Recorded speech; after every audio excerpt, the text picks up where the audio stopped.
అన్నీ అయిపోతుంటే ఇంకెప్పుడు తీసుకుంటాడు ఆయన? నేను తీసుకుంటే కంట్రోల్లో పెడతా అన్నాడు. రేపులు చేసే వాళ్ళకి బెత్తం పుచ్చుకుని కొడతా అని చెప్పాడు.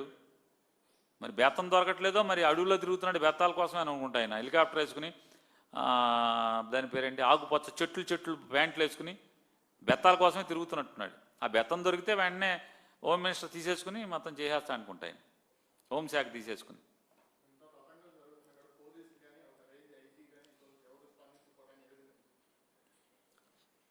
అంటే పోలీసుని స్వేచ్ఛగా వదిలితే 100% ఎట్టి పరిస్థితుల్లో పోలీస్ వ్యవస్థ ఇలా ఉండదు. పోలీస్ వ్యవస్థ ఇలా ఉండదు. పోలీసు స్వేచ్ఛగా ఉంటే గనక ఏ సప్త సముద్రాల అవతలు ఉన్నా, లేదా ఏదో చెప్తారుగా మనకి, ఎక్కడ కలుగులో దాక్కున్నా చుట్టుపట్టుకుని ఈడ్చుకొచ్చేటువంటి సత్తా స్తోమత ఇండియన్ పోలీస్, మరీ ప్రత్యేకించి ఆంధ్రప్రదేశ్ పోలీస్ వ్యవస్థ